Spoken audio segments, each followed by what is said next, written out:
Hi student, welcome to समझो chemistry detail में। अगर आप 2025 के सीबीएसई बोर्ड पेपर देने वाले हो तो आज की वीडियो आपके लिए। मैं सीबीएसई 2024 के जो केमिस्ट्री बोर्ड पेपर के क्वेश्चंस है वो सॉल्व कर रही थी। ऑलरेडी मैंने सेक्शन वाइज वीडियोस बना दिया आपके लिए। आज मैं बना रही हूँ जितने भी न्यूमेरिकल प्रॉब्लम्स है फिजिकल केमिस्ट्री से, वो सारे न्यूमेरिकल प्रॉब्लम्स आज मैं सॉल्व करूंगी आपके लिए।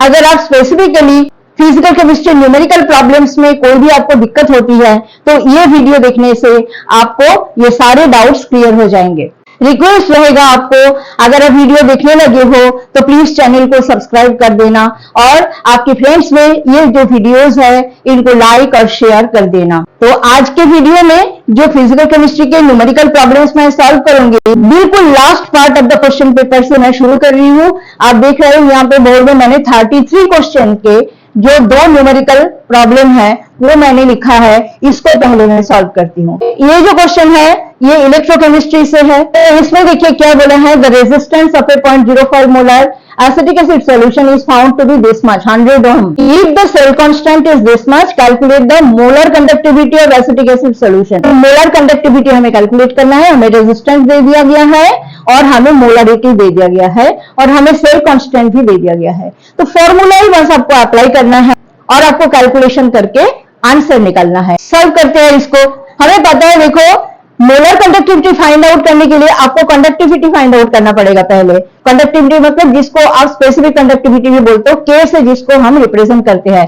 तो के का क्या फॉर्मूला है, K is equal to 1/r into L by A. R क्या है, रेजिस्टेंस, जिसकी वैल्यू हमें दे दिया गया 100 ओम। सो हम वैल्यूज पुट करते हैं 1/100 इंटू एल बाई ए जो कि सेल कांस्टेंट है, उसका वैल्यू भी हमें दे दिया गया है 0.0354। तो अगर आप इस नंबर को 100 से डिवाइड करोगे तो ये आ जाएगा आपका आंसर 0.00354। ये हो जाएगा 1/100। ये ओम है तो ओम इनवर्स, सेंटीमीटर इनवर्स। तो ओम इनवर्स मतलब आप इसको सीमेंस लिख सकते हो, सीमेंस सेंटीमीटर इनवर्स इसका यूनिट होगा। अब सिंपल है, मोलर कंडक्टिविटी की फॉर्मूला हम लगाएंगे। सो लैम्डा एन से मोलर कंडक्टिविटी को हम रिप्रेजेंट करते हैं। इसका फॉर्मूला है के इंटू 1000 डिवाइडेड बाई मोलरिटी। तो के की वैल्यू आ गया 0.00354 इंटू 1000 डिवाइडेड बाई मोलरिटी आपको दे जाएगा 0.05। सो ऊपर वाला जो नंबर है इसको अगर आप 1000 से मल्टीप्लाई करोगे तो ये हो जाएगा 0.354 डिवाइडेड बाई नीचे है 0.05।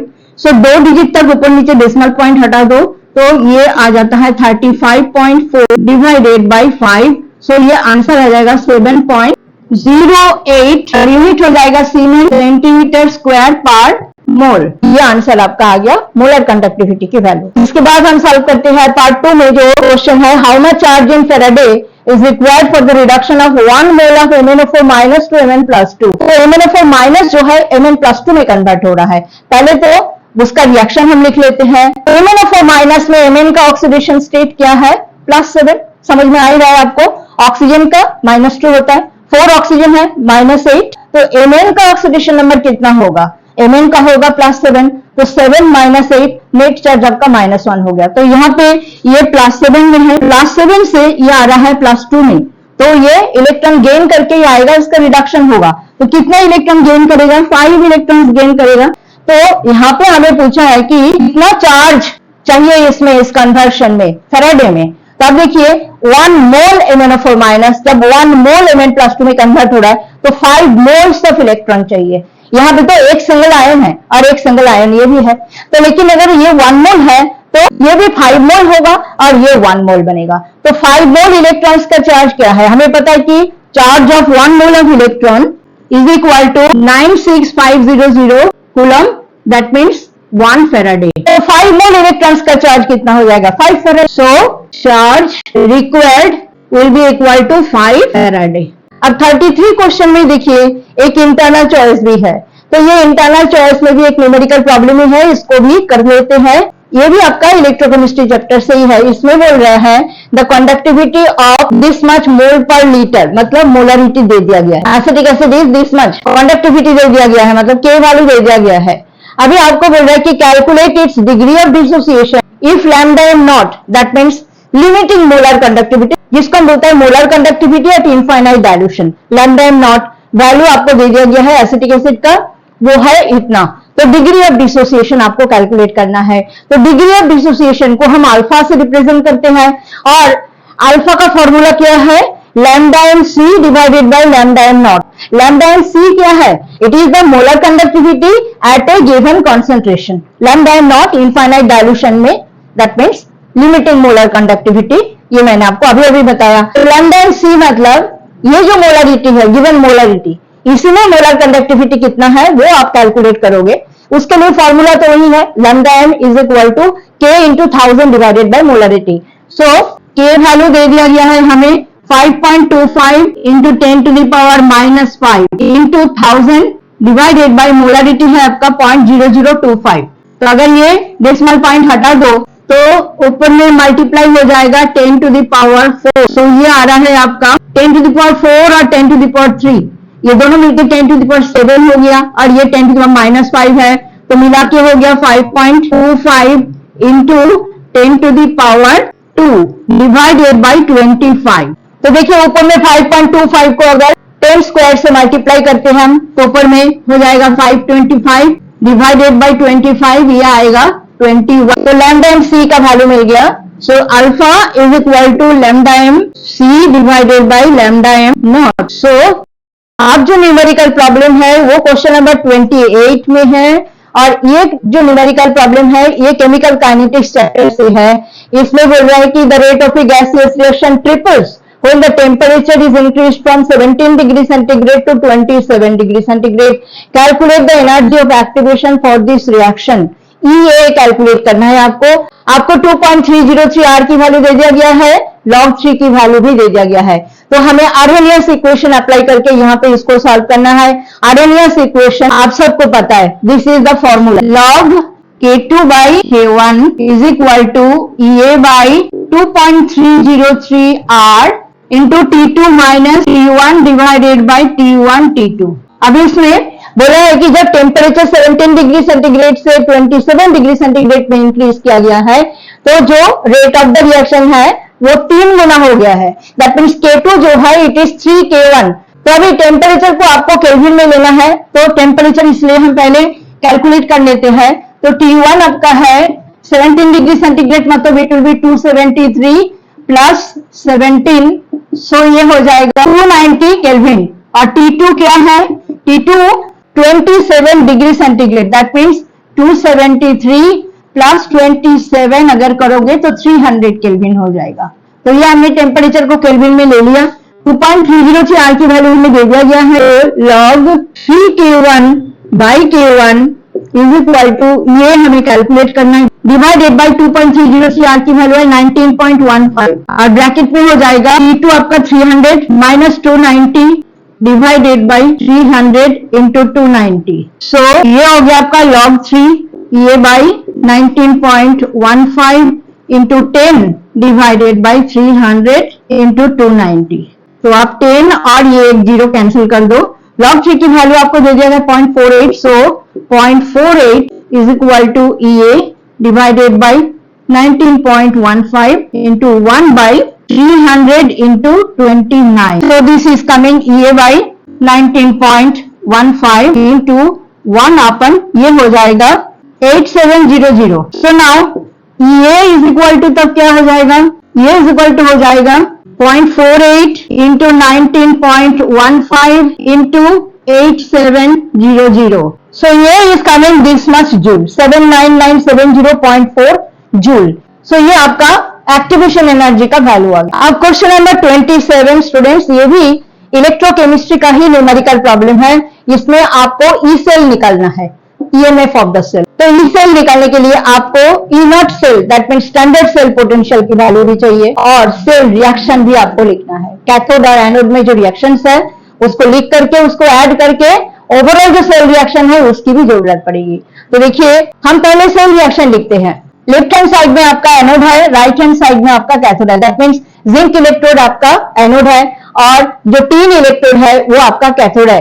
तो एनोड में क्या रिएक्शन होगा, एनोड में oxidation will take place, that means this will be the reaction at anode, Zn getting converted to Zn plus 2 plus 2 electrons. और कैथोड में क्या रिएक्शन होगा? कैथोड में होगा रिडक्शन, दैट मीन्स Sn+2 जो है 2 इलेक्ट्रॉन गेन करके Sn में कन्वर्ट हो जाएगा। दोनों को ऐड करो, इलेक्ट्रॉन इलेक्ट्रॉन कैंसिल हो गया, आपका ओवरऑल रिएक्शन क्या आ गया? Zn+Sn+2 और राइट साइड में हो गया Zn+2 प्लस Sn। और देखिए E0 सेल भी कैलकुलेट कर लेते हैं। E0 सेल क्या है? E0 सेल है E0 R minus E0 L। R मतलब कैथोड, कैथोड आपका 3 इलेक्ट्रोड है, उसका स्टैंडर्ड इलेक्ट्रोड पोटेंशियल वैल्यू आपको दे दिया गया है -0.14 वोल्ट। सो -0.14 माइनस, और ये E0 L मतलब जो एनोड है उसका स्टैंडर्ड इलेक्ट्रोड पोटेंशियल वैल्यू है -0.76। तो बीच में आ जाएगा प्लस साइन 0.14 प्लस 0.76। सो ये आ रहा है आपका 2 और 6.62 वोल्ट। ये आपका इनर सेल की वैल्यू आ गया। अभी हम ई सेल का फॉर्मूला लिखते हैं। E cell is equal to, हमें पता है it is E0 cell minus 0.0591 by N. N क्या है? Number of electrons involve in the cell reaction. Log concentration of the ion present in the product side divided by concentration of the ion present in the reactant side. तो product side में आपका Zn+2 है, उसका concentration दे दिया गया 0.1। तो molar concentration of Zn+2 divided by molar concentration of Sn+2। सो हम values put करते हैं। E0 सेल हमारा आ गया 0.62 minus 0.0591 by number of electrons involve 2 है, सो 2 लॉग जिंक आयन का कॉन्सेंट्रेशन दे दिया 0.1, जिसको हम 10 टू द पावर -1 लिख सकते हैं, डिवाइडेड बाई 3 आयन का कॉन्सेंट्रेशन दे दिएगा 0.001 मोलर, सो इसको हम लिख सकते हैं 10 to the power -3। So 0.62 minus 0.0591 by 2 log, ये कितना हो जाएगा? 10 टू द पावर -3 ऊपर जाके प्लस हो जाएगा, सो -1 प्लस 3।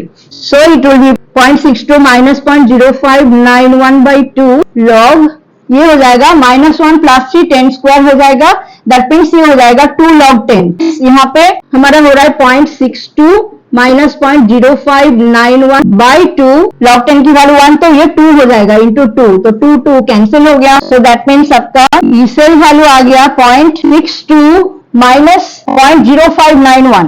सो ये सेल वैल्यू इतना आ रहा है 0.5609 वोल्ट। अब है क्वेश्चन नंबर 26। इसमें जो न्यूमेरिकल प्रॉब्लम है वो सॉल्यूशन चैप्टर से है। तो इसमें बोल रहा है कि the vapour pressure of a solvent eight 283 kelvin is 100 millimeter of mercury. Calculate the vapor pressure of the dilute solution containing 1 mole of a strong electrolyte AB in 50 moles of the solvent at 283 Kelvin, assuming complete dissociation of the solute AB. तो यहाँ पे electrolyte है, dissociate कर रहा है, तो आपको went of factor लगाना पड़ेगा। जो आपका relative lowering of vapour pressure वाला फॉर्मूला यहाँ पे है वो लगाना है। उसमें P0 दिया हुआ है, PS हमें फाइंड आउट करना है, और जो मोल्स है सॉल्यूट के और सॉल्वेंट के दोनों का नंबर ऑफ मोल्स भी दे दिया गया है। और जो आपका इलेक्ट्रोलाइट है AB वो कंप्लीटली डिसोसिएट कर रहा है, ये आपको एज्यूम करना है। तो AB अगर कंप्लीटली डिसोसिएट करते हैं तो ये फॉर्म करेगा A plus B minus. I is equal to कितना हो जाएगा? 2 हो जाएगा, because when it is complete dissociation तो I is equal to N होता है। N क्या है?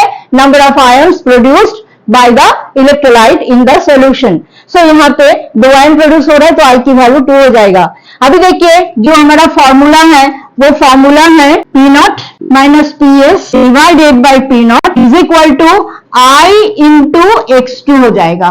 X2 क्या है? Mole fraction of the solute. अब X2 इज इक्वल टू हम क्या लिखेंगे? इसको हम लिखेंगे I into N2 divided by N1 plus N2। लेकिन जो N2 है number of moles of the solute that is very small as compared to the number of moles of the solvent.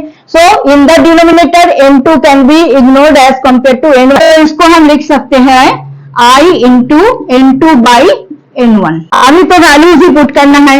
So P0 की value है 100, तो 100 minus PS आपको calculate करना है, divided by 100 is equal to I की value 2 है into N2 जो कि number of moles of the solute वो है 1, so 1 divided by number of moles of solvent that is 50। So 2 और 50 कैंसिल होकर के 25 हो गया, सो इट विल बी 1/25। 25 से 100 माइनस PS अगर हम मल्टीप्लाई कर देते हैं तो ये हो जाएगा 2500 minus 25 PS is equal to 100। So 25 PS को उधर ले जाओ तो 2500 minus 100 is equal to 25 PS। तो PS कितना आ रहा है, 2500 से 100 माइनस करोगे तो 2400 हो जाएगा डिवाइडेड बाय 25 और ये आएगा 96। सो सॉल्यूशन का वेपर प्रेशर आपका आ गया 96 millimetre. So this is your answer. तो ये जो न्यूमेरिकल है इसमें बोल रहा है कि 6% सोल्यूशन ऑफ ग्लूकोज जिसका मोलर मास आपको दे दिया गया है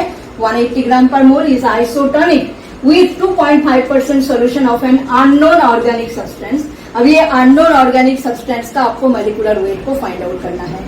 तो आप सबको पता ही होगा कि जो आइसोटोनिक सॉल्यूशंस है जिनका ऑस्मोटिक प्रेशर इक्वल है, और ऑस्मोटिक प्रेशर क्या चीज पे डिपेंड करती है, कॉन्सेंट्रेशन और टेम्परेचर पे डिपेंड करते हैं। तो यहाँ पे टेम्परेचर के बारे में मेंशन नहीं है, टेम्परेचर सेम ही है। ऑस्मोटिक प्रेशर अगर दोनों का सेम है दैट मीन्स कॉन्सेंट्रेशन भी दोनों का इक्वल होगा। ऑस्मोटिक प्रेशर का इक्वेशन ये है pi is equal to CRT। तो सपोज करो ग्लूकोज सोल्यूशन का जो कॉन्सेंट्रेशन है वो C1 है, अननोन ऑर्गेनिक सब्सटेंस का सोल्यूशन उसका pi is equal to C2RT। RT same है, पाई पाई इक्वल है, that means C1 is equal to C2 यहाँ पे हो जाएगा। अब कॉन्सेंट्रेशन इक्वल करने से हमें अननोन ऑर्गेनिक सब्सटेंस का मॉलिक्यूलर मास मिल जाएगा। तो कॉन्सेंट्रेशन को हम कौन सा तरीका से यहाँ पे कॉन्सेंट्रेशन को हमें सोचना पड़ेगा। 6% solution of glucose molar mass यहाँ पे बता दिया। अभी अगर आप 6% सोल्यूशन मतलब 6 ग्राम इन 100 ग्राम सोल्यूशन अगर आप सपोज करते हो तो यहाँ पे आप सॉल्व नहीं कर पाओगे। कॉन्सेंट्रेशन को आपको किस तरह से सोचना है, यहाँ पे percentage in mass by volume. मतलब आपको यहाँ पे क्या कंसिडर करना है कि 6 gram glucose is present in 100 millilitre of the solution, उस तरह से आपको करना है। In the same manner 2.5 gram of the unknown organic substance is present in 100 millilitre of the solution. तो दोनों का आप जो है कॉन्सेंट्रेशन को मोलरिटी में ले पाओगे। 100 milliliter glucose solution has 6 gram glucose. तो 1000 मिलीलीटर में कितना ग्लूकोज होगा, 6/100 into 1000। सो ये हो जाएगा 60 ग्राम ग्लूकोज। तो 60 ग्राम में मिल गया। अभी इसको हमें मोल में कन्वर्ट करना है। सो नंबर ऑफ मोल्स कितना होगा, 60 mass divided by molecular mass glucose का 180 दे रखा है। सो ये हो गया आपका 1/3 mole. 1/3 mole glucose is present in 1000 millilitre solution, that means 1 litre solution. तो आपका कॉन्सेंट्रेशन ऑफ ग्लूकोज सोल्यूशन कितना हो गया, C1 का क्या हो गया 1/3 मोल पर लीटर। अब हम C2 को देखते हैं। C2 में देखो 2.5 gram is present in 100 millilitre solution. So 100 millilitre solution has 2.5 gram organic substance. So 1000 milliliter has 2.5 by 100 into 1000. So ये 10 हो गया, 10 से इसको मल्टीप्लाई करोगे तो 25 ग्राम हो गया। तो अभी इस ऑर्गेनिक सब्सटेंस का मॉलिक्यूलर मास हमें पता नहीं है, मास आ गया, मॉलिक्यूलर मास को हम m सपोज करते हैं और नंबर ऑफ मोल्स तब क्या होगा 25/m। अब 25/m moles of the unknown substance is present in 1000 millilitre. So C2 क्या है तब, C2 हो गया आपका 25/m मोल पर लीटर। ये दोनों को इक्वल कर दो as C1 is equal to C2। So 1/3 is equal to 25/m। So m is equal to 25 into 3 75 gram पर मोल। सो ये आ गया आपका आंसर। जो अननोन ऑर्गेनिक सब्सटेंस है इसका आ गया मॉलिक्यूलर वेट 75 ग्राम पर मोल। क्वेश्चन नंबर 18 में एक न्यूमेरिकल प्रॉब्लम केमिकल काइनेटिक्स से है। A fast order reaction has a rate constant this much. How long will 5 gram of this reactant take to reduce to 2.5 gram? तो इसके लिए fast order reaction का जो formula है वो फॉर्मूला हमें यूज करना पड़ेगा। फॉर्मूला क्या है, T is equal to 2.303 by K log A0 by A। A0 क्या है, इनिशियल कंसंट्रेशन, वो चाहे मास हो, कोई कंसंट्रेशन हो, कुछ भी हो, और A क्या है, कंसंट्रेशन एट टाइम T। तो यहाँ पे देखिए हमें टी निकालना है, के हमें दे दिया गया है और इनिशियल और फाइनल जो कॉन्सेंट्रेशन है सब्सटेंस का जो मास है वो भी हमें दे दिया।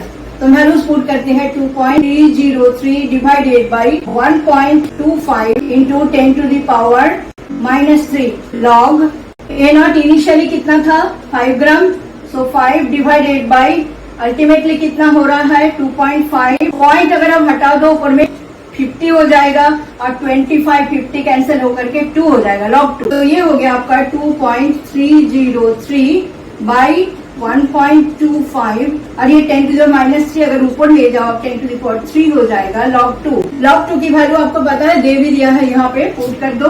सो ऊपर में अगर 10 टू द पावर 3 से ये मल्टीप्लाई हो जाता है 2303 हो जाएगा, नीचे 1.25 होगा, log 2 की वैल्यू 0.301 पुट करिए। सो ये कैलकुलेशन का रिजल्ट ये आएगा जिसको आप अप्रोक्सीमेटली 555 सेकेंड्स ले सकते हो। So this is the answer of this.